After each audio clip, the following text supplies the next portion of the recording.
एक जंगल में एक इच्छाधारी नागिन रहती थी और उसी जंगल में एक हवेली भी थी जिसमें एक भूतिया परिवार रहता था। एक दिन इच्छाधारी नागिन शेर का रूप लेकर जंगल में घूमने निकल पड़ती है और सोचती है, आज तो मैं जानवरों को खूब डराऊंगी और खूब मजे लूंगी और शेर के साथ उसकी गर्लफ्रेंड बनकर घूमूंगी।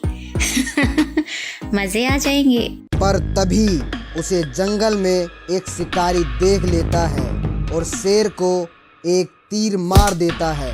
शेर वहीं गिर जाता है। जैसे ही शिकारी वहां जाकर देखता है तो उसे वहां से एक पक्षी उड़ता हुआ दिखाई देता है और शेर वहां नहीं होता। पक्षी उड़ते हुए आह, बड़ा दर्द हो रहा है यार। बड़ी मुश्किल से पक्षी बनकर उड़ी हूँ। वहाँ से नहीं तो आज तो मैं मारी ही जाती। अब नहीं उड़ा जाता मुझसे। मैं दर्द से मरी जा रही हूँ। इच्छाधारी नागिन एक सड़क के किनारे एक लड़की का रूप लेकर बैठ जाती है। पूरा दिन बीत चुका था पर अभी तक उसकी मदद करने कोई नहीं आया था। अब रात काफी हो चुकी थी। तभी वहां से एक आदमी जा रहा था। जब उस आदमी ने इस इच्छाधारी नागिन को घायल देखा तो वो उसके पास चला गया उसकी मदद करने। दोस्त बचा लो मुझे, मैं मरने वाली हूँ। चलो मैं तुम्हें अपने घर लेकर चलता हूँ, वहीं तुम्हारी मरहम पट्टी भी कर दूंगा। वो उसे उठाकर अपने घर ले आता है और उसकी मलहम पट्टी कर देता है। थैंक्स दोस्त, आपने मेरी जान बचाई। अब मुझे जाना होगा। मेरे घर वाले मेरा इंतजार कर रहे होंगे। और ठीक है, जाओ जी जाओ, थैंक्स की जरूरत नहीं। पूर्णिमा की रात थी और आज के दिन भूत अपने कुल देवता को किसी आदमी की बलि चढ़ाते थे। रात के 12 बज चुके थे पर अभी तक भूतों के पास कोई आदमी नहीं था जिसकी वो बलि चढ़ा सके। तभी उन्हें वही आदमी वीरान सड़क से गुजरता हुआ दिखाई देता है। वो भूत उस आदमी के सामने आ खड़े होते हैं और उसकी बलि चढ़ाने के लिए पकड़ लेते हैं। ये सब इच्छाधारी नागिन देख रही होती है पर वो कुछ कर नहीं पाती क्योंकि भूत उससे ज्यादा खतरनाक थे। भूतों ने आदमी को अपने कुल देवता के सामने लिटा दिया और जंजीर से बांध दिया।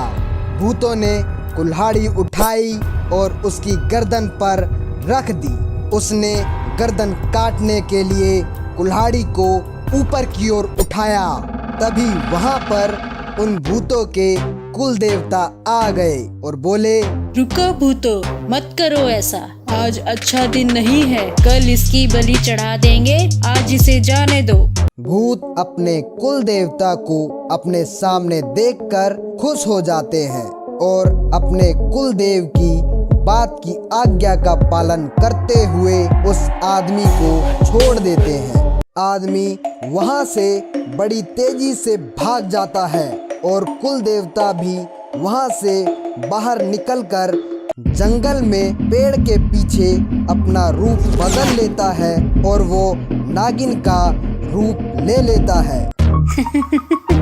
मैंने सही उल्लू बनाया आज भूतों का। थोड़ी देर बाद भूतों का कुल देवता उनके सामने प्रकट हो जाता है और बोलता है, क्या हुआ है आज तुम भूतों को? आज मुझे बलि क्यों नहीं चढ़ाई? भूत समझ जाते हैं कि वो कोई और नहीं बल्कि वो इच्छाधारी नागिन थी जो जंगल में रहती है। भूत बोलते हैं, स्वामी, हम आपको आज रात ही बलि चढ़ाएंगे, एक इच्छाधारी नागिन और एक आदमी की। कुल देवता बहुत खुश हो जाता है। भूत उस आदमी को ढूंढते हुए उसके घर पहुंच जाते हैं। नागिन छोटी सी चूहिया बनकर उसके घर में रह रही थी क्योंकि वो जानती थी कि ये भूत इस आदमी को जरूर मारेंगे। अब वो उसके घर आ चुके थे। ये देखो इसे, यहाँ गला फाड़ के सो रहा है, उठा लो इसे। और तभी नागिन इस बार हनुमान जी का रूप ले लेती है। जब भूत हनुमान जी को देखते हैं तो उनकी हालत खराब हो जाती है और वो भूत वहाँ से डर कर भाग जाते हैं। भूत जब अपनी हवेली में पहुँच जाते हैं तो वो सोचते हैं, अगर वो हनुमान थे तो हम जलकर भस्म क्यों नहीं हुए? इसका मतलब वो एक इच्छाधारी नागिन थी, उसने फिर से हमारा काटा।